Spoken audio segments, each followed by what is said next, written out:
Hey guys, in today's lesson video, I'm gonna make a video for the everyday golfer who lacks distance. So if you're a senior golfer or just an everyday golfer who lacks distance, please watch this driver lesson video to optimize your driver without adding much club head speed, because as you can see here on the data, I hit the golf ball over 300 yards, but if you could take a look at the club head speed, it's only 108 miles per hour. Just to give a little reference, if you want to hit the golf ball over 300 yards, you have to have club head speed from around like 112 to 115 miles per hour. But as you can see here, I only had 108 miles per hour club head speed, but because I had the correct delivery into the golf ball, I was able to optimize and get the most out of my drivers. So in today's lesson video, if we focus on our club path, our attack angle, and if we add a little bit of a release towards the end of the video, then I guarantee we're gonna have a better time launching the golf ball up in the air, and we're gonna have a better time hitting the golf driver a far distance without trying to have a crazy amount of speed from the start. But if you get this better golf swing, this better motion into your system, then I guarantee you club head speed will also naturally come as well. So the first thing we have to focus on is our attack angle. So the attack angle, so for example, the attack angle is if I'm hitting up on the golf ball, I would have a plus on the attack angle. If I'm hitting down on the golf ball, I would hit a minus. But what we want to do with the driver is of course we want to hit up on the golf ball. But for an everyday golfer especially, we have to optimize our attack angle and have a positive attack angle, anywhere from around like 4 to 6 degrees hitting up. The reason for that being is that on the PGA Tour, a lot of the golfers actually hit down on the golf ball with their driver, but their club head speed is like 115 miles per hour or even above. So if you have high club head speed, it doesn't matter if you have an attack angle that works up or down as much, because it doesn't affect the launch of the golf ball.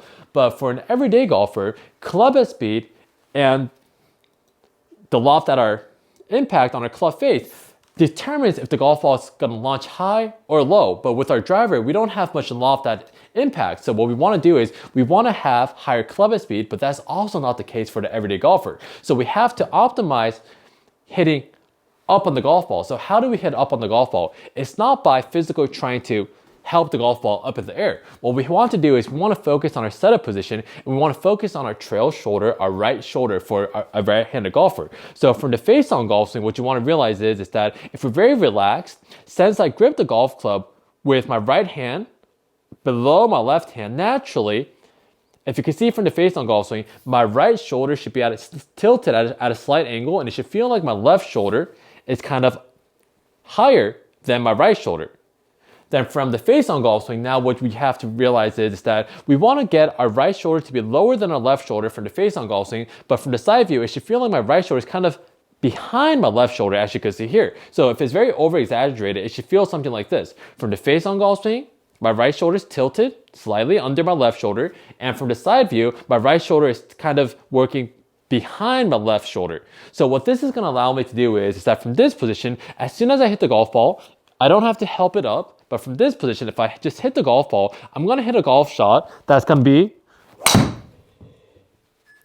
hitting up on the golf ball, as you can see here, around 3 to 4 degrees up, which is really good. And also, if I get my right shoulder to work back behind, it's going to help my club path come much more from the inside. So what we want to do is my right shoulder has to be kind of tilted below my left shoulder and behind my left shoulder. It should almost feel like we're trying to hit a nice little push draw.